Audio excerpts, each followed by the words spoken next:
All right, we are live. Welcome back, everybody. It's been a couple weeks since it's just been the two of us. We've done some collaborated shows. We did the Raiders 2 weeks ago, Titans last week. No, sorry. 2 weeks ago was Titans. Last week was New Year's, so we didn't do a show. But we're back, just you and I. We're going to talk about the Colts game, our best pal, Trent Baalke, and a little bit of head coaching search. Let's get to it.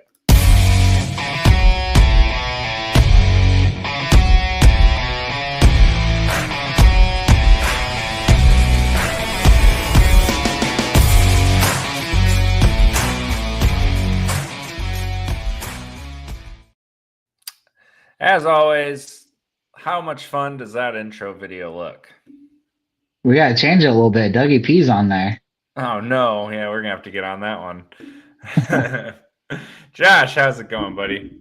Hey, man, we're doing good. Shoveled 8 inches of snow on my driveway today, but other than that, it's glorious. Dude, shoveling's the worst. I don't miss that. Before I moved, though, I bought a snowblower a few seasons ago. That was a game changer. My neighbor across the street has a flamethrower. Super jealous. Oh, dude, that's way fun right there. Yeah, awesome. One of those little fire torches. He uses that. Man. I should be asking to borrow that one. Okay, so we got tonight, Tuesday night. It's 9:00.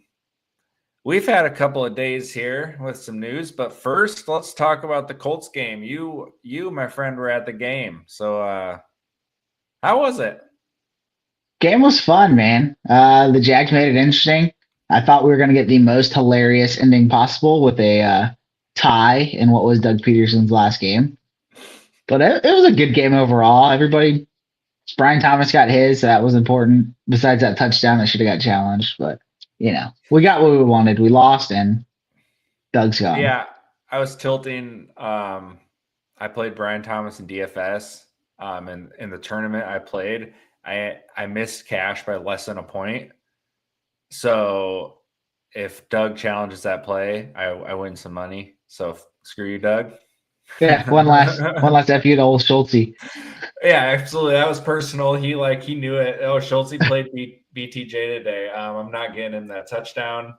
It's fair. I talked a lot of shit about him, so I get it, Doug. It's fine. I'll move on. I'll be okay. It was only a $12 league. We good. The game, though, man, the one thing that we kept talking about the last month of the season was Brian Thomas Jr. Was legit the only thing left to really watch at this point. You had a couple other small things with some other rookies Jarian Jones. It was nice to watch some Mason Smith down the stretch here. Stuff like that. But overall, it's just been all about the rookie. How was it now that you've seen him in person? Oh, man, it was cool. So that touchdown that didn't get called a touchdown, it was one of those where, he caught it on the 20, and it was just instant, oh, my God, he's gone. He's so fast turning that corner. It was so cool seeing that in person. He had one. Seeing that ability. When I went to the Jets game, he had one very similar where he caught it just coming across the middle. He probably should have gained, 5 or 6 yards of yak or something, but he got 20. It was silly. Seeing the speed in person was way cool. I'm glad you got to see it. Yeah, it was a good experience. It was cool. Wish somebody else was throwing on the wall. I was just about to say, speaking of missed touchdowns for Brian Thomas, man, that ball that Mac threw, it was so underthrown. The only thing I could find on Twitter was a screenshot of the defender catching it. Brian Thomas is still very far away from him, and that's after he's coming back to the ball. Yeah, he underthrew it by 10 yards. By the time the interception happened, Brian Thomas was still 5 yards away from the ball. It was one of those, as he threw it, I threw my hands up in the stands because I saw what he did. He split the safety in the corner. I was oh, shit, touchdown. And then I just saw the ball die. And it was never mind. The thing about it, too, when they showed the replay of it, that safety was camping deep. Yeah, and he still burnt him. Still burned his ass. Like, oh, I can't wait for next year to see him with Trevor in a real. Yeah, it was funny. Just like a side note, the respect he's already gaining, because you could see it. Gus obviously plays a lot of cover three, so they would show single high safety. And as they got closer to the end zone, you would just see that safety instantly just sprint to Brian Thomas's side. It was like, man, they're really respecting that, or it's either that or they don't respect anybody else. But yeah, it was on some places like, all right, fade to Brian Thomas, and then as soon as it snapped, you saw the safety sprint that way. It's like, oh, never mind. So a touchdown for Brian Thomas would have been such a fun way to end the season for him, like after just absolutely incredible season he's had. I talked about my tilt over the touchdown, but this is where it gets really funny. Is we had the play early where it doesn't get challenged, right? And he definitely stayed in bounds. Like, that's a touchdown. Yeah. Whatever. He has the deep ball layer that Mac just like criminally underthrows, like a solid ball. That's a touchdown all the way. Second part on that one, if Max sees that and just throws a deep ball with some anticipation, you could land that one, way sooner. I also saw Mac like winding up to cork that one, and I got so excited because I'm like, there's only one man he's throwing this to. Like, yeah, he's not unloading to throw to Parker Washington. Like, yeah, exactly. Oh, man. But lastly, Parker Washington touchdown, right? Parker fumbles the ball. It's heading straight towards Brian Thomas, who's waiting in the end zone, and Parker reaches out and re-grabs it himself, which, like, obviously, like, instincts grab the ball, but like, there was 3 times today that man could have been in the end zone. So that was an interesting one, that fumble, because like it was only a touchdown because he fumbled, because I think there's that weird rule, especially with the end zone, where only the player who fumbled it can advance it forward for the offense. So Brian, shoot. BTJ would have been down at the 1, but since Parker fumbled it and Parker picked it up, that's why like the contact didn't count and all that. It was so funny in the stadium. God, I didn't even think about that. So you're right. It would have even if Thomas got it, he would have been robbed of another touchdown. Yeah, it just wasn't happening for him. Oh man, that's funny. Yeah, the boos when that came through, it was hilarious. The whole stadium just like in awe that really just got called a touchdown. That's awesome. Any other notes on the game for you? I mean, since you're there. No, not really. Nothing exciting. Prince got playing time because they picked on Monteric Brown early, and Alec Pierce was absolutely abusing him early on. Corner 2 is definitely a problem. That game, for anybody who doesn't know, I am team T-Mac for the draft, but that game had me seriously considering switching to Will Johnson.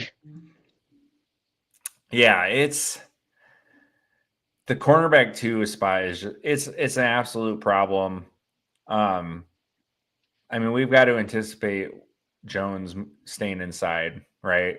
Yeah, he's good in the slot. I think he's a slot corner. So, yeah, I mean, Will Johnson, if he's there, like, I think it's got to be him or Tet. People love to rag on Campbell. I tweeted about it Sunday, but like, there's a real reason wide receiver 2s consistently abuse this team. It's a product of, 1, Campbell is solid, so they don't go to that direction as often. And 2, yes, cornerback 2 is a real problem. It's a combination of both. Campbell is still a good player. What are we doing here? Dude, he was sticky. He had one bad play, and it's the same thing that Tyson has always had trouble with. Sometimes the ball, he gets lost. But it was honestly a good throw, and Alec Pierce found it before he did. Other than that, Campbell was fine. It was all Prince and Brown just getting walloped. Of course, our linebackers can't cover a soul in the middle of the field either. But my one bugaboo with Tyson is number 3. That shit throws me off every single time. Still, a corner number 3. I don't like it. Okay, so let's get to the nuts and bolts of this real episode here. the game happened and nobody really cared, let's be honest. So they lost. It's fine. Secured us the number 5 pick. Hey, it could have been as high as number 3 if the chips fell right. Is what it is. We're not going to talk draft right now. However, Black Monday came and we only saw one man gone. What the hell's going on, man? Baalke's a survivor. Shad made it clear that he is who he talks to in terms of football. Because they asked him, hey, who are your go-tos? He instantly names Baalke, and he's like, the coordinators, the coach, the people who are already gone now. So it's like, come on. It's clear Baalke has his ear, which we all figured. We all knew, but it's just, yeah. I don't know. It's just insane because how does Shad not have anyone else who knows an ounce of football in his ear that isn't directly like involved with the Jaguars? And he said his son Tony, who's part-time. Right, but I don't buy that for half a second because I don't buy that Tony is as clueless. Yeah. But yeah. I just don't understand how you are owner of this team. You step into ownership of this team not being a football guy, right? Like you're a business dude, whatever. And that's totally fine. How do you not find someone to lean on for football advice? Like, how do you not have some sort of mentorship outside of your own team? Yeah, I was going to say, I was listening to somebody or talking to somebody, and I think that they were talking about, like, he's tried. Like, he knows that he doesn't know. And then, like, he thought he was good with Gus, obviously. And then he tried to bring in Coughlin because he realized, like, hey, I don't know anything. But then Coughlin, unfortunately, did what he did. And it's like, all right, I can't do that. And so when Trent was there, it's like, all right, Trent's all I have now. And well, Urban was going to be like the guy, the way that he gave power to Urban. Like Trent wasn't involved in anything at that point. Right. But then when that blew up, it was kind of like, I think he's trying. He's just bad at what he does. He's bad at hiring people. Yes. For football. And I don't remember who I saw talking about this on Twitter, was talking about like in the business world, when you have a failing business, you try and like to save any value that you can, like asset wise. I'm speaking out my ass here because I'm not a businessman. However, in the NFL, it's speaking to like why Shad may not be going full measure is because he's like treating it really like a true business would be in this type of situation rather than it's the NFL and we need to just pull the rug. Yeah. And that's like disheartening. It's disheartening that he let Trent make it this far, like past Monday. The fact that he didn't let them both go. I get that there's still a chance that Trent's gone. But yeah, there's a lot of noise around that. Right. It's just like, what has Trent done to warrant whatever ball grip he's got on Shad? That's what I don't understand. Yeah. So I don't know. I'm hoping these candidates come in and can slap some sense into Shad, and I hope that their interviews are done without Trent. Yeah, that'll be the interesting part. Is he leading the search or is he just going to be there?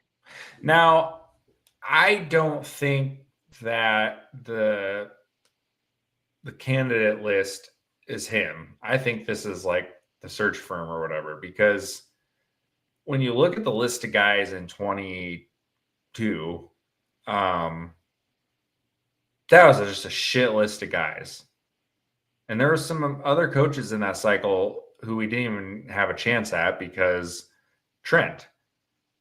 Now, fast forward 3 years later, we've got all the top candidates on the list already, right? Like the big three, I'd say, in Johnson, Coen, and Aaron Glenn. I'd say those are the big three guys on this coaching hire. Great. And they're all on the list.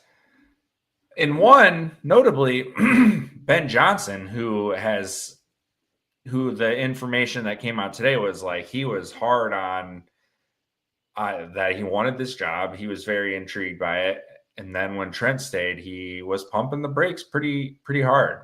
So Trent's not making the list that has Ben Johnson on it. I'm sorry. Yeah. There's a lot of smoke now, though, about if that becomes the sticking point and they have a guy lined up, Schott still is willing to be swayed. That's been mentioned a couple times. And I think the coaching interview list speaks to that. Right? I mean, it's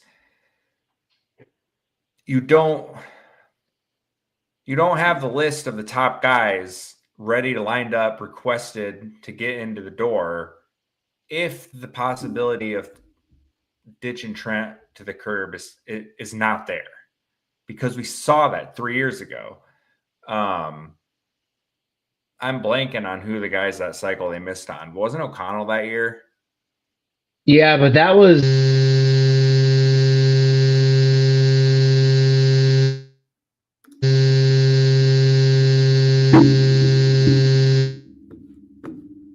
All right, I'm not sure what's going on with your microphone.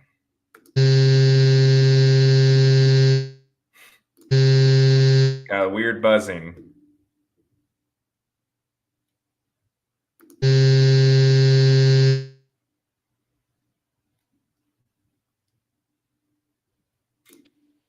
Is that better? That's fixed. Okay. That was weird. I don't know what that was. Yeah. So yeah. It's the aliens. Yeah, the aliens for sure. The drones. They're here. So the KOC thing, that was their biggest miss, obviously. That was because they didn't interview in time. And so they had to wait till after the Super Bowl, and they didn't want to do that. So that was that big one. And then the other misses, I wouldn't really call misses, is Eberflus and Hackett. Yeah, that was not a great cycle in general. Yeah, no, not at all. But they pigeonholed themselves from the start. Absolutely. Which does not appear to be the total case this time. Now, if you're Schott and you're sitting there like willing to still potentially kick Trent out the door, why didn't you just do it in the first place? Yeah, I mean, that's a good question. One of the things which has become like pretty crazy as these other jobs have opened up, the Jets are the only team that's done the clean sweep so far. Wild. Everybody else has either just done the coach or, in the Titans case, just done the GM. So it's a weird cycle for that one. It could be the scouting thing, because I'm saying you don't fire the GM until after the draft. Insane logic to me. Yeah, like why would you let him make that pick? But why are you letting weird. a guy you're gonna fire draft 6-7 dudes for your team? Yeah. Yeah. I don't know. That part's weird, so I agree with you there. I don't know what it is. Maybe he needs that like proof that, hey, I'm not gonna work with Trent. You have me if you want me. Right. So who knows? And for a guy like Ben Johnson, we just were mentioning it before we went live. You said Dilla was on 1010, mentioned that if Ben Johnson turns us down, it's obvious because of Trent, and that's going to be a real fun time when that happens. Yeah. And then Chip had that story yesterday that broke where he said he talked to a top coaching candidate and who was very excited for the job opening.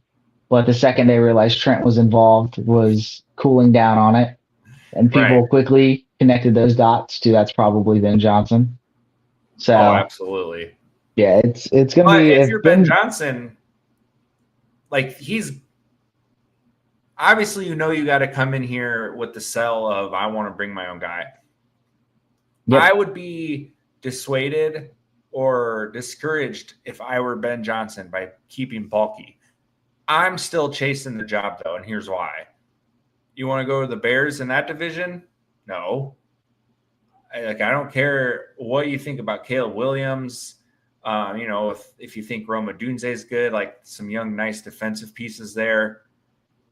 You don't want to go into that division.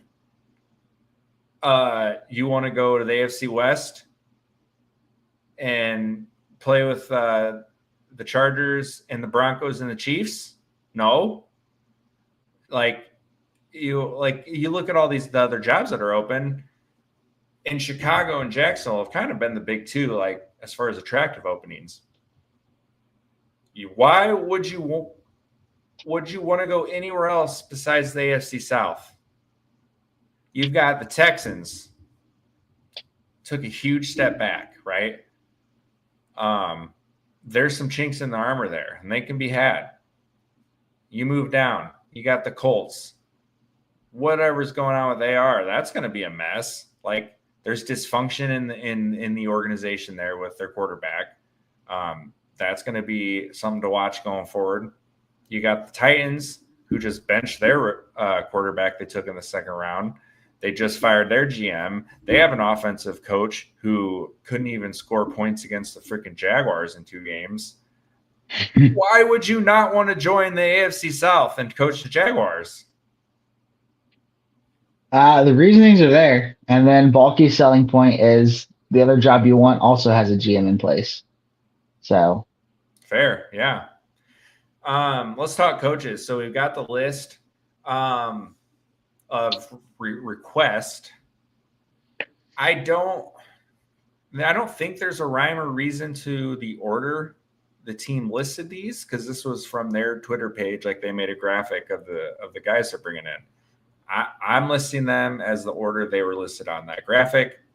Like I said, I don't know if there's any rhyme or reason to this. It's not alphabetical by first or last name, so I don't know. I got nothing. First up, I'm going to tell them, and then I'll go over their quick bio, ask you what you think of them.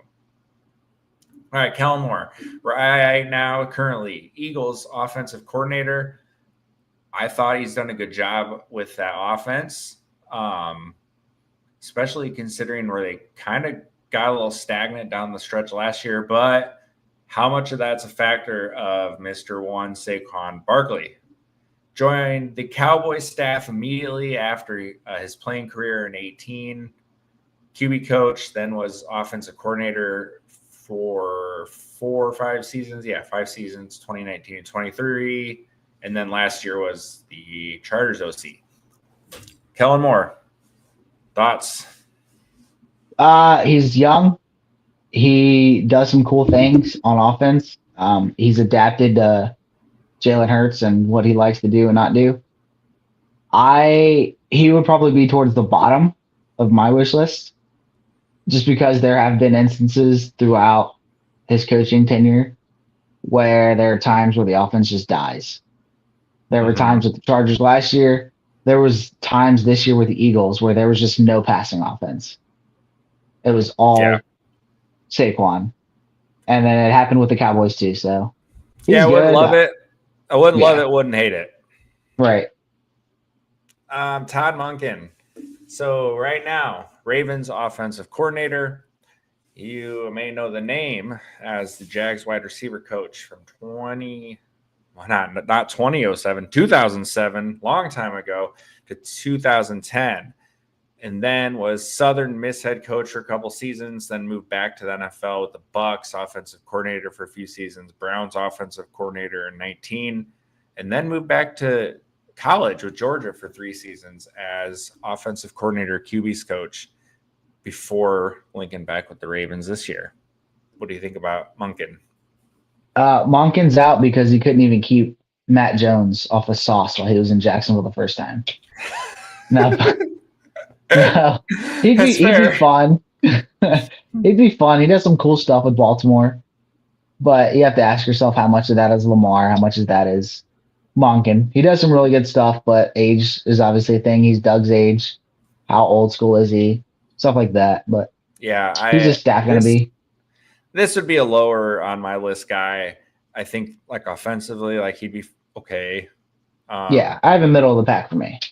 Yeah, and you got Lamar and Derrick Henry. Like, I don't know. Like, I'm not going to completely discredit anything he did as a result of having those two on the field, but having those two on the field certainly makes your job way easier. Yeah. Joe Brady, Bills offensive coordinator, 2017, 2018, he was a Saints offensive assistant before going to LSU for a couple seasons as a passing game coordinator and I want to say wide receivers coach or quarterbacks coach, one of the two, I don't remember. Anyways, brought back into the NFL 2020 and 2021, Panthers offensive coordinator, and then moved over to the Bills in 22, spent 2 seasons as QB coach after they fired Ken Dorsey. He's now the offensive coordinator. What do you like about Joe Brady? Now, Joe Brady would be fun. He was there for the explosion of Joe Burrow, Jamar Chase, Justin Jefferson, LSU.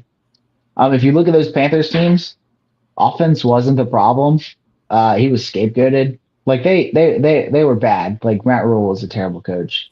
Whole organization was bad, but he did some pretty cool things there. And then we see with the Bills what he's doing these last couple of years. He does some cool stuff. He's innovative. He'd be towards the top. He'd be somebody you think could relate to Trevor, as also cater the offense to him. So Yes. that would be fun. Yeah, I would be fine with this. I'd probably have him like 4th. Yeah, that's where he's at for me. I'd be totally cool with this. He was credited as like a big part of that LSU offense, which is what, launched him into the NFL. Yeah, and you're right about the Panthers. That one organizational disaster and 2 of the defense was just the worst. Like they couldn't do anything. Yeah. And he's done solid work this year as the Bills play caller. I would be in for this. He really seemed like he was that super hot name coming out of LSU. And then that situation with the Panthers kind of killed him. And he's kind of done like a reset here and brought himself back up from the dead. And you love to see it. All right, we got Liam Coen, my personal number 1 choice. Currently Bucs offensive coordinator. Now this dude's got kind of an interesting resume. 2018 and 19, assistant wide receiver coach for the Rams, and then 2020 moved up to assistant QB coach. 2021, he moves to Kentucky College and is the offensive coordinator / QB coach for 1 season. Returns to the Rams in 22 to be their offensive coordinator, only to go back to Kentucky in 23 to be the offensive coordinator QB coach again.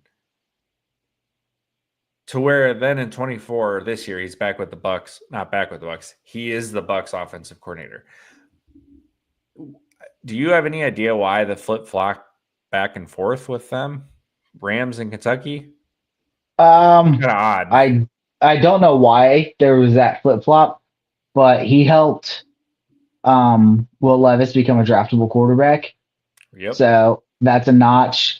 He's done some cool stuff with Baker this year. Josh Norris at Underdog Fantasy, he did a really cool video with Colt McCoy going over some of the stuff that they do down in Tampa. He's got a really cool run scheme. Yes, that's my favorite part about it. Highly suggested. He's got some cool stuff that he does. The run game from Coen is so cool and creative.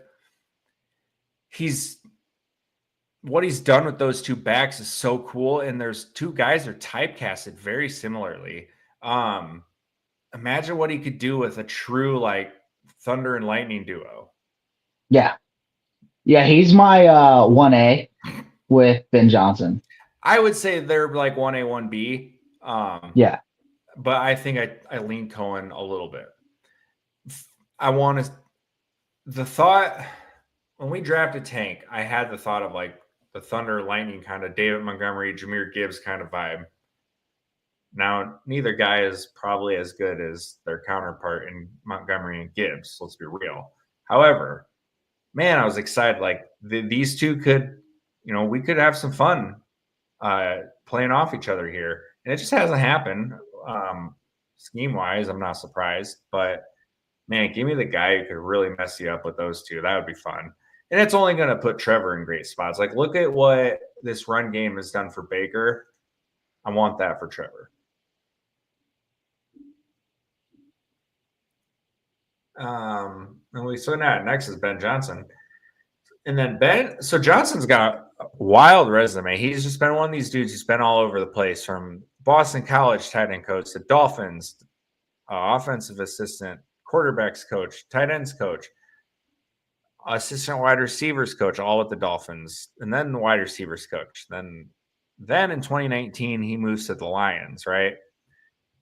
Offensive quality control coach. 2020-21, tight ends coach. Picks up the role as passing game coordinator in 21, and then 22 to currently is the offensive coordinator. The one thing I notice here is he joined the Dolphins in 12 and was with them for up until he joined the Lions in 19, and then now has been with the Lions since. He seems like a loyal guy. Yeah, and he seems like the well-liked because that Dolphins run, I don't think that was one staff. I think that was multiple staffs, and he was able to probably stick right. And in multiple roles. Yeah. He's just like, he's been a dude, he's found his spot, and he works his way up. And those are the type of dudes you want to get on, because like it just shows that he's succeeded every time. Like you give him more, he succeeds. He moves up again. You know what I mean? Like this is the type of dude you want to have leading your football team. We see it with the creativity. I love the attitude on offense. Like they're going to keep steamrolling you and they don't give a shit. And I know some of that comes from Dan Campbell, but Ben Johnson's going to take some of that with him. Like that's not just going to leave him. I love the play action game he develops. Trevor would feast off of that. I think Ben Johnson would salivate to have a receiver like Brian Thomas Jr. I'm not trying to knock Amon-Ra St. Brown at all. That dude is a goddamn machine. But he is not an alien like Brian Thomas Jr. is. And we've seen how creative and how awesome Ben Johnson is at scheming up Amon-Ra. And he does it at times when you know it's coming. 3rd and 8. Oh, they're going to Amon-Ra here. And they do, and it works. And he's wide open. You see it when all of a sudden, he's scheming in this just disgustingly fast speed in Jameson Williams, and the way he's able to mix that in. Imagine that speed with the guy who actually is good at receiver. I don't know, like the way Ben Johnson has focalized that offense around Amon-Ra makes me want that, because he's going to focalize the offense around Brian Thomas Jr. So give me Coen for the run game, like the creativity there. But I would love to see the way Johnson utilizes the talent here as well. What do you like about Ben Johnson? So we know all about what he's done with Jared Goff. Sorry, I was looking up Jameson Williams' stats here. He got him over 1,000 yards this year. Damn, really? Yeah, he looks like 1,001 yards. I knew he was like pretty solid this year. Like he really saved his career this year. Yep, just broke over the 1,000-yard mark. I didn't realize that. And so you brought that up. Like he draws stuff off of Jameson Williams. Yes. Now imagine that with Brian Thomas, and actually that being the focal point as opposed to running it through your slot. Yes. And then another guy who would sneakily like blow up look at the way he uses Sam Laporta. I was just about to say Brenton Strange. Yep. Britton Strange would be fabulous in a Ben Johnson offense. And if Evan wants to stay around, that is where that slot role that Amon-Ra plays could be crucial for Evan. Because that could open up that run game also because he's a tight end. You have to respect him as a tight end. Oh, and Brenton Strange is like the perfect Ben Johnson tight end too because he's such a damn good blocker. Yep. The Lions are so punishing on the ground. Those backup, Brock Wright and I forgot the other guy's name. Both are good blockers. Brenton, I'm sure Ben Johnson would love Brenton. Yeah, you got to wonder how much of the Lions' offensive line helps him with some of the stuff he likes to do, but the dude definitely, you can tell he works with his quarterback, and yes, he works to get his quarterback in the best position.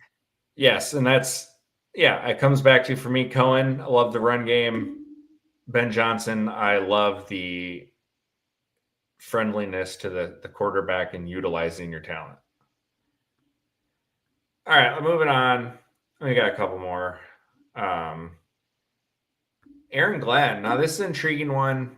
This is my number 3. I would put him behind the two we just talked about in Coen and Johnson. I like Aaron Glenn as the kind of the motivational coach here, right? There's got to be something to one of these Lions dudes. Someone's going to strike gold with one of these Lions defensive staff guys. I don't know if it's Aaron Glenn. I don't know if it's someone we don't know about yet. One of these dudes is going to be Dan Campbell 2.0. It's going to happen. I've been on Twitter and I literally just said to someone today that there's only one Dan Campbell. So Dan Campbell 2.0 is going to not be an upgraded version. He's going to be slightly less still, right? Yeah. But someone's going to have that juice. And I'm willing to take a chance on Aaron Glenn having it. He's currently defensive coordinator there.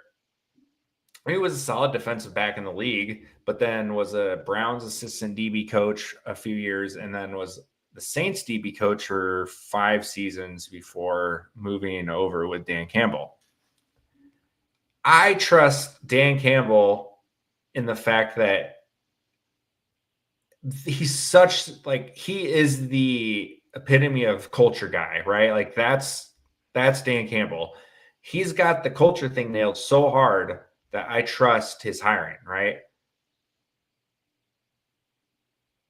So bringing Aaron Glenn over, I would be cool with that. I think that you're going to, assuming he brings in solid dudes for his coordinators. Now, defensively, I wouldn't be too concerned. One thing I love about Aaron Glenn is look at the way this Lions defense has performed while losing everybody on defense. I don't know. I want to say I read that they have 13 defenders on IR. Yeah, their defense has been decimated. It's bad. And they're still, they've been taking it on the chin. Don't get me wrong.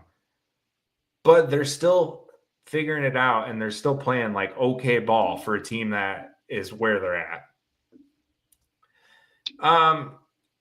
This is kind of a big projection one. I feel like this is whoever hires him is you sit down in the interview and he's going to absolutely blow you away. And that's the team that's going to take him. Because, you're just really hoping that he's going to bring the Dan Campbell magic, right? Yeah. As a motivator, I think he's going to be fantastic. I don't know if you remember the Lions Hard Knocks. There was a bunch of clips of him on there, and he's an awesome coach. You can tell he gets fired up and all that. My only worry is who's he going to bring in as coordinators? Right. Because you have to nail those because ultimately you have a $250 million quarterback. I think that's why it's easier to see the offensive guys. You can see the vision there. With him, culture is going to be great, but if you have Nate Hackett as your OC, we saw what happened with that in New York. Right. Robert Saleh ran a great defense. He was a great culture guy. He couldn't get the OC hires right. Yes. So that's the only scary thing I have with Aaron Glenn. Yeah, that's a big deal too. But the culture guy is attractive enough with where this team's been and where the culture's been here for so long that it bumps me to number 3 for him. Absolutely. Yeah, I had no problems with him. That's the only like scary thing. Right. Moving on, we got 2 left. 2 of the more unlikely ones, so we'll breeze through these ones. Patrick Graham, he is currently the Raiders defensive coordinator. Spent a long time in New England on that staff, and then has bounced around on defensive staffs with the Giants, Packers, Dolphins, Giants again. I'm going to be honest, I don't know a ton about this guy, but I do know the Raiders, despite being really bad, have played pretty good defense over the years. Do you want to go over Saleh too? Because I think these are kind of the same type of hire, and I'll explain it why. Okay, and so Saleh is the last guy on the list. Currently unemployed after getting fired by the Jets. Let's see, got his break with the Texans in 2006, defensive quality control coach, moved up to linebackers coach, spent time after that in Seattle with Gus Bradley, brought over with Bradley in Jacksonville as linebackers coach. And from there, defensive coordinator to San Francisco, which is where he really excelled and put his name on the map because he jumped to head coaching from there. Actually, I lied. He is an offensive consultant with the Green Bay Packers right now. Yes.